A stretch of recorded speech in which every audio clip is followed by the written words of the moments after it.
Hi everyone, welcome to the Rugby League History channel. I hope you're all well on this Wednesday. Tonight's video is going to be the top 17 players Canterbury-Bankstown have let go since 2010.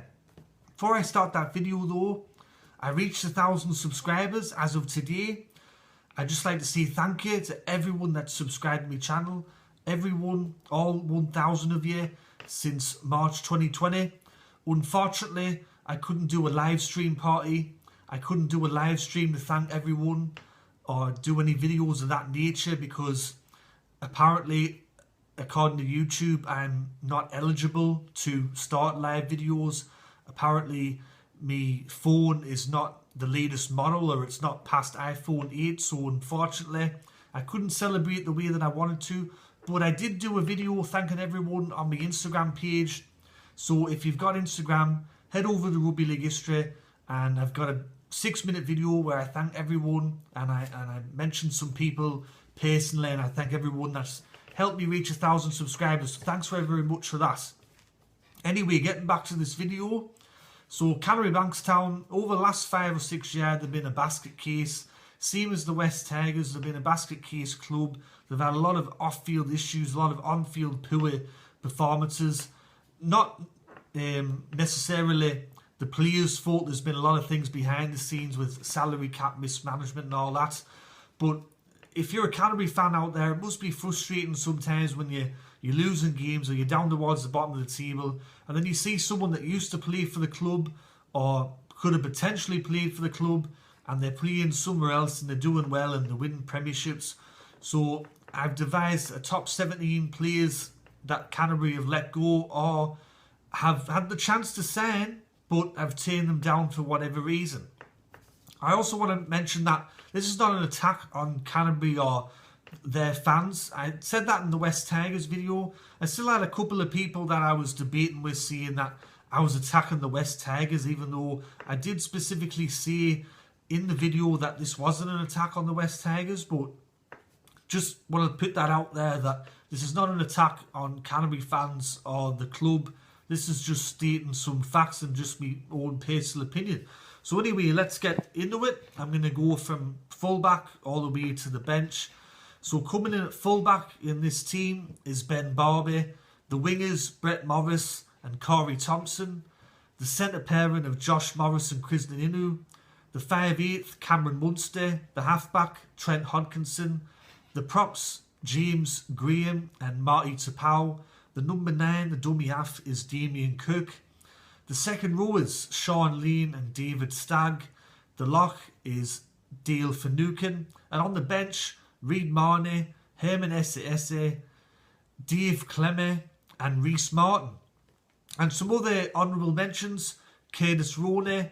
He played 50 games for the club in the 2010s and scored 34 tries, so a very nice return there. And also Ben Hannett. He played for Canterbury in the early part of the 2010s and then he was let go, ended up winning a premiership with North Queensland. Now some of you with this list, you might be going, Cameron Munster, he never played for Canterbury. What are you going on about, Rugby League History? Well, there's a story that Jason Hetherington, who was a former Canterbury player, if you didn't know, he was the head coach of the Central Queensland Capras in the Queensland Cup and he was coaching Cameron Munster at the time and he said, I used to play for Canterbury and I still love the club and I want them to succeed. So I got this kid right here by the name of Cameron Munster. I'll phone up Canterbury and I'll say, you should give this lad a go. So anyways, he phones Canterbury and says, hiya, Jason Etherington here. Got this young lad here, Cameron Munster. You should be interested in signing him. I think he'll be really good for your club. And Canterbury went, yeah, sorry, clug. So Cameron Munster ended up signing with Melbourne. And the rest is history. Another one that some people might have a look and go, Reid Marnie, what are you on about, Rugby League History? He's always played for Parramatta. He never played for Canterbury. Well, he played for Canterbury-Bankstown in the SG Ball competition. He came down from Nambour in Queensland, signed with the Canterbury-Bankstown SG Ball side. He played there for a year, then graduated to the under-20s competition.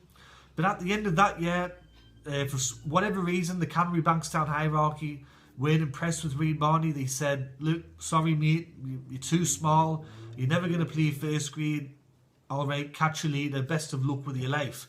And at the time, Brad Arthur had some scouts. They spotted Reid Marnie. They said, how would you like to play for Parramatta? He says, all right then. And Parramatta bought him for 6,000 Australian dollars. And ever since, Reid Marnie's been tearing it up for Parramatta. You can see the scene for Damien Cook. Never got a look in at Canterbury-Bankstown, and now he's the New South Wales State of Origin hooker. Brett Morris, we all know what he's capable of. Ben Barber went on to win a premiership with Cronulla and the Man of Steel with St Helens. Forget about the off-field stuff. He had a good career after he left Canterbury. Sean Lane, Canterbury could have used someone like him in the side at the moment. But that's me list, me top 17 list for the Canterbury players that have been let go since 2010. Did I miss any players, or do you disagree with the list? Do you agree with the list? Let me know in the comment section below. Let me know your other comments. Once again, thanks to everyone. We finally made it to 1,000 subscribers. I'm dead pleased. Thanks to everyone out there. Your support is much appreciated. Anyways, this is Rugby League History signing off. And I'll catch us all later in the next video, which is going to be the Parramatta review on Friday. Alright, tie-bye now.